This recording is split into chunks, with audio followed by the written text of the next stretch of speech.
Road to Success is brought to you by Equity Bank. Equity Bank, your listening, caring partner. Welcome to Road to Success, the key to your next level in business.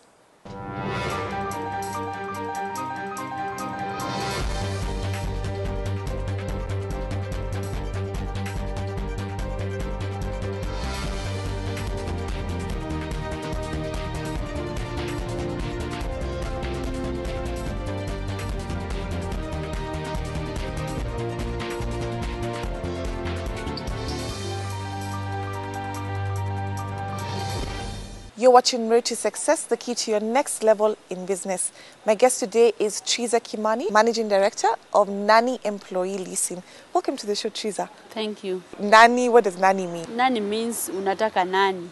So you tell us what type of a worker you want. We get them for you. Tell me about the business. Where did the idea come from and when did you start? The idea came from a passion. I have a passion for people. Before coming to do this, I was working as a executive director of a non-governmental organization, and I would go out there in the field. We would be able to do trainings and help short term, but you would still see it wasn't sustainable. But you find that if you give employment is a sustainable way of keeping a family. So I just thought if I was able to be the bridge between the employer and the employee, then I could be able to look for clients who needed workers and employees who needed work. Then be able to provide that, and then the ripple effect would be very large. So I saw there was a very big market, especially in low cadre positions, domestic workers, drivers, cooks, those low-level cadre of work. For domestic workers, I came up with a training program whereby I was able to take them through, be able to prepare them for job market, orientation sort of a program where you take them through. If you go in and work in a home, this is what is expected of you. When we prepare them now, we put them on our database and wait for clients to come and pick them. Nani was started out of a passion. Did you resign your job and decide, okay, I'm going to do this? Where did you start? I think for me, because I had worked for a long time and I was in a very high-paced job, I knew there was no way I could do two things at the same time. So one of the things that I had to do was to look for resources. So I had to sell off some of my property to set up the business. So that way I was able to be ready to start slowly and, put proper foundations. Tell me about registering the business, finding the support team to help you, even getting these people who are looking for jobs. I mean, where did you go looking for them? First of all, let me say that I also had to do research. I couldn't just resign from my job before I know that what I want to do could be something that could take off. I took some off. I visited South Africa. I knew there were very strong structures when it came to domestic work. Their systems were very clear. Then I was also privileged to go to the US because I used to hear there people earn a lot of money through domestic work. So I wanted to know why would a bank manager leave their job here to go and be a domestic worker in the US? Why? So I did that research. Then I came back home, did a small research, just asking people, how much do you think if you are paid as a domestic worker, you'll feel comfortable to work? So I did that. I also did a bit of clients. Are there clients who are willing to pay for a professional domestic assistant? Then after that, I saw from the research it was something that was viable. Now registration, I didn't struggle because the NGO I started it, I was recruited to set it up. It really gave me a lot of practical skills. So for me now, when I set up, it was very straightforward for me. But I also realized it's very important for you to involve specialists. I got myself a lawyer. I got a financial person. So it's important you appreciate professionalism in areas that you are not. So if I came to Nani today, what will I get? What are the services that you offer? Nani leases employees, both to individuals, clients, and corporates. We have a few corporates that have given us work to lease to them casuals. So from our company, they are permanent staff, but on the ground, they are casuals. So that way, we are able to avoid a lot of turnover of casuals because they're employed by us but leased out to the corporates. Then we have also we lease out domestic assistants, and that's a very big market for us. So I have almost 200 clients across Nairobi who have gotten both girls and men. You also find that a lot of SMEs employ 1 or 2, maybe maximum 5 workers. So you find that most of them find it very difficult to go taking NSSF, NHIF, which is a compulsory statutory deduction from the government.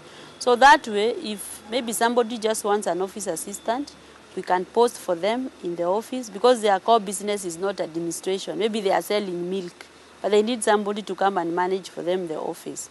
So we are able to recruit that for them.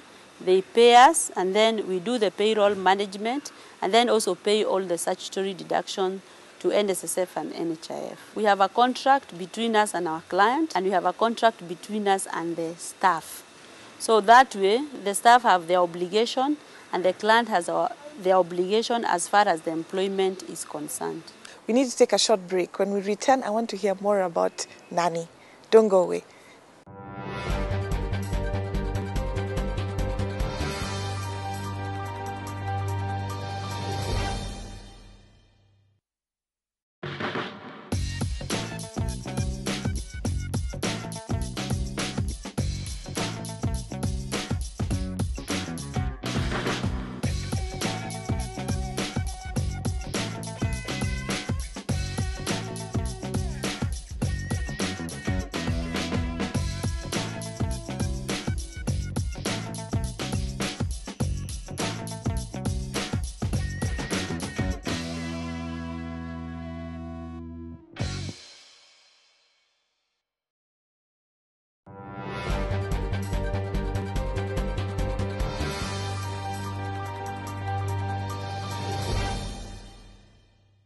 Welcome back. You're watching Road to Success, the key to your next level in business. My guest today is Trizzer Kimani. She's the Managing Director of Nani Employee Leasing. Welcome back. Thank you. Tell me about, you launching into the market and how did people accept you initially? How did you go about marketing and sharing this vision? Okay, I would say for me, already the job I was doing was a market in itself because I was working for an non-governmental organization, and I was already within the community. I would say I already had a clientele in terms of trust because I already was dealing with people.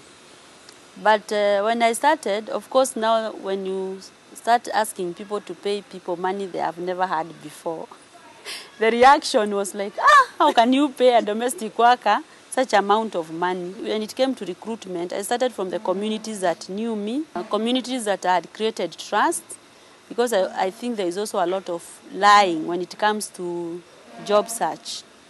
So those people trusted me, and my first trainees were 16 who came from the communities that I was working for. So that's how I started my first 16 employees. Well, tell me about how you go about ensuring that the people that you provide or lease to companies or individuals are trustworthy. One of the things we do is that all our workers are brought through references.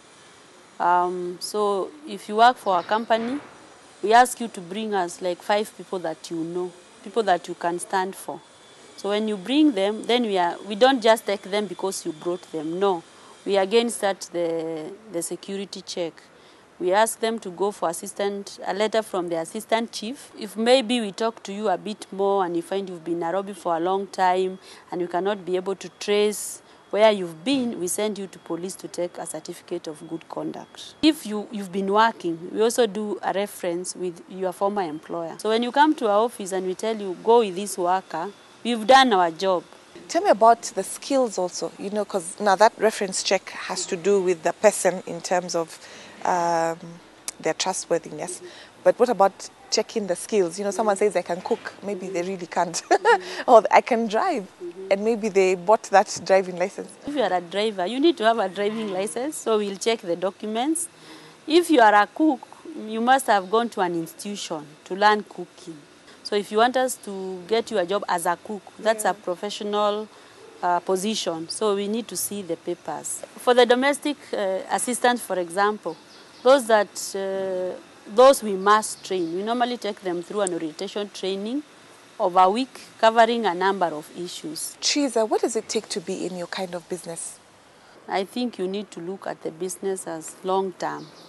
It's not a get rich quick type of a business. It's something that is long term.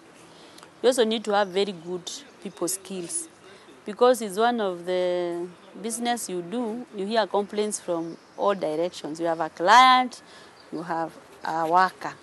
So they have their own, the workers have their own issues, clients have their own issues, and you have to be there to listen. So you need to be a very good listener.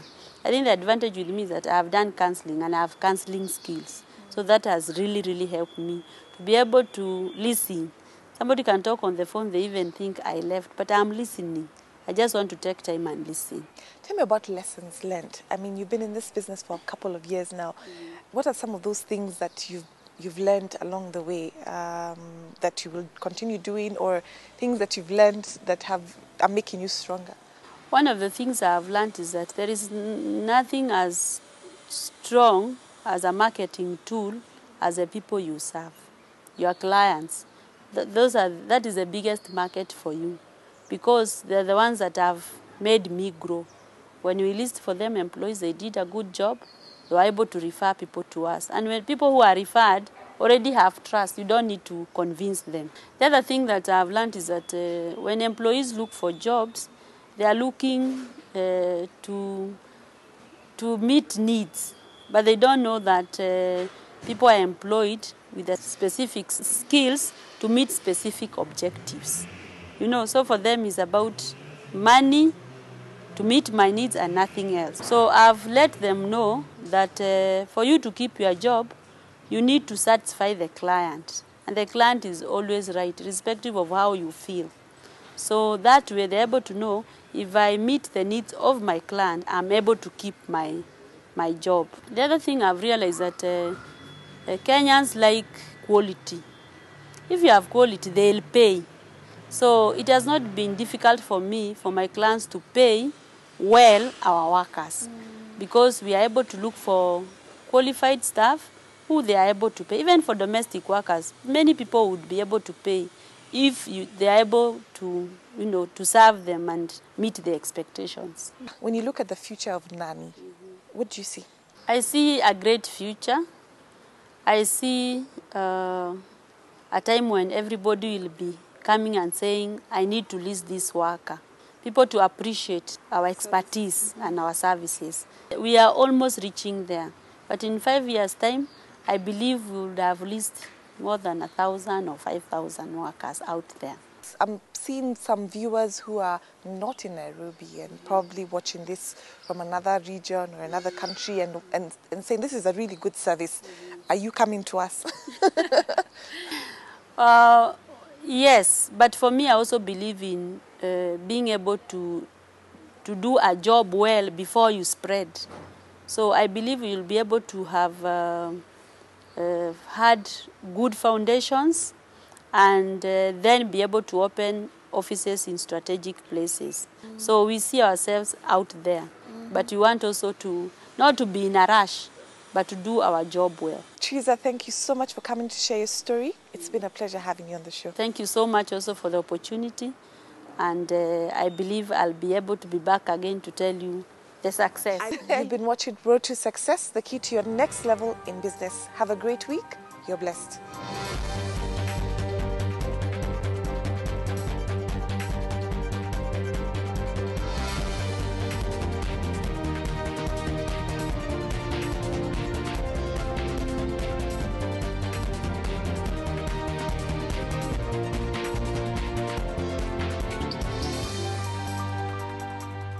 Road to Success is brought to you by Equity Bank. Equity Bank. You are listening